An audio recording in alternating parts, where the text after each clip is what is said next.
Friends, Dashavatar series में हमने पिछले 2 वीडियोस में भगवान विष्णु के 2 अवतार मत्स्य और कूर्म अवतार के बारे में चर्चा की थी।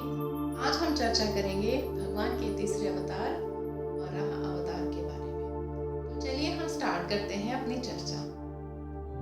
वैदिक पीरियड में, वैदिक समय में 2 भाई थे जिनका नाम था हिरण्याक्ष और हिरण्यकश्यप। ये दोनों ऋषि कश्यप और माँ दिति के पुत्र थे। ये दोनों राक्षस थे और इन दोनों ने ब्रह्मा जी की तपस्या करके वरदान प्राप्त किया था। इनका आकार बहुत ही बड़ा था, बहुत भयंकर थे और बहुत ज्यादा ताकतवर थे। हिरण्याक्ष ने स्वर्ग पर आक्रमण करके वहां सभी देवताओं को स्वर्ग से बाहर निकालकर खुद वहां का राजा बन गया और संपूर्ण पृथ्वी को पानी में, समुद्र के अंदर डुबो दिया। और जो पृथ्वी की अधिष्ठात्री देवी थी, माँ पृथ्वी, उनको कैदी बनाकर समुद्र के तल में रख दिया और कैद कर लिया। इधर माँ भगवान विष्णु जी से प्रार्थना करने लगी कि हे भगवान, मेरी संपूर्ण जो सृष्टि थी वो तो जलमग्न हो गई। इस दुष्ट राक्षस ने जितनी भी पृथ्वी में प्राणी थे उनको तो समुद्र में डुबो दिया, जिससे संपूर्ण पृथ्वी की वनस्पति और जितने भी पदार्थ थे वो समुद्र में विलीन हो गए। मुझे इसके कैद से छुड़ाइए, मुझे यहाँ से लेकर जाइए। और इधर हिरण्याक्ष वरुण के स्थान पर खुद राजा बनकर बैठ गया। इधर देवता परेशान होकर भगवान विष्णु जी के पास जाते हैं और अपनी व्यथा बताते हैं कि हे भगवान, हिरण्याक्ष ने तो माँ पृथ्वी को बंदी बना लिया है और संपूर्ण ब्रह्मांड से पृथ्वी का अस्तित्व ही समाप्त कर दिया है। अब भगवान जब ये बात सुनते हैं तो उनको ये समझ में आ जाता है कि मैं तो तभी अवतार लेता हूँ जब अच्छाइयों और बुराइयों के बीच में संतुलन बनाना है। अब हिरण्याक्ष के जो अत्याचार हैं वो इतने बढ़ गए हैं, मुझे अपने अवतार में आना पड़ेगा। अब भगवान विष्णु इस बार वराह का रूप धारण करते हैं और वराह अवतार में आते हैं। अब सबके सामने ये समस्या थी कि इतना बड़ा महासागर है, हिरण्याक्ष ने माँ पृथ्वी को किस जगह छुपाया होगा।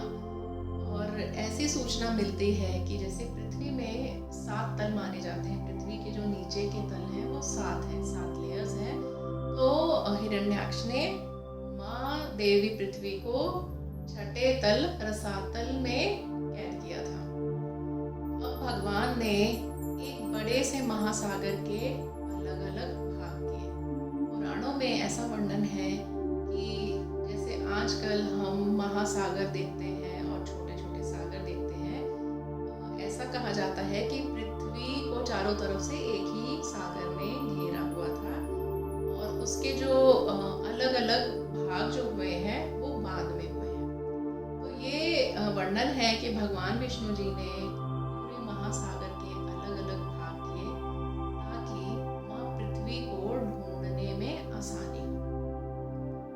आखिर में भगवान विष्णु अपने वराह अवतार में आकर माँ पृथ्वी को ढूंढ लेते हैं।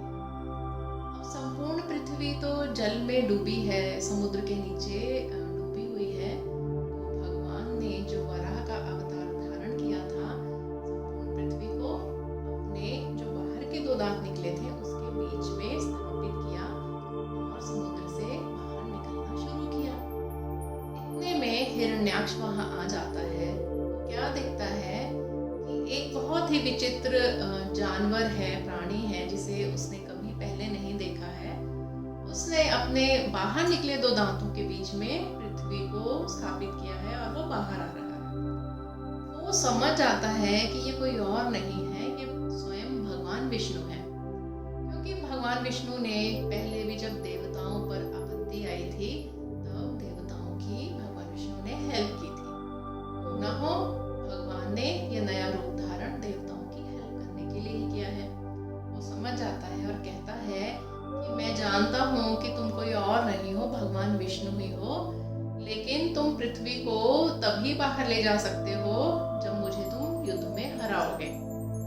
क्योंकि जो हिरण्याक्ष था उसको ये वरदान था कि कोई भी प्राणी, कोई भी देवता उसे युद्ध में नहीं हरा सकता।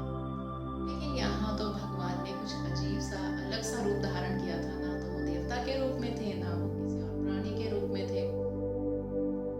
इधर जो हिरण्याक्ष था वो अपने संपूर्ण शस्त्रों के साथ था, अस्त्रों के साथ था।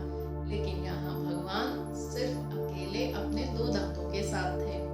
दोनों में युद्ध होता है और अंत में भगवान विष्णु ने जो वराह का रूप धारण किया था, उन्होंने अपने 2 जो बाहर दांत निकले थे, मुंह से बाहर दांत निकले थे वराह रूप में, उन्हीं 2 दांतों से हिरण्याक्ष का वध किया और युद्ध में जीत गए और माँ पृथ्वी को लेकर समुद्र से बाहर आ गए। फिर से भगवान विष्णु ने पूरे ब्रह्मांड में, यूनिवर्स में पृथ्वी को एक अस्तित्व प्रदान किया। माँ पृथ्वी अपने पहले जैसे अस्तित्व में आ गई। कहने का अर्थ है वो अपनी फिर से उसी पोजीशन में, उसी रोटेशन में आ गई। इसके बाद माँ पृथ्वी, भगवान विष्णु जिन्होंने वराह का रूप धारण किया था, माँ पृथ्वी उनसे सृष्टि से रिलेटेड बहुत से प्रश्न पूछती है, जिनका उत्तर भगवान विष्णु देते हैं और इसका वर्णन वराह पुराण में भी मिलता है। इसके बाद भगवान माँ पृथ्वी को मुक्त करके, उनको एक स्वतंत्र अस्तित्व प्रदान करके अपने लोक वापस चले जाते हैं।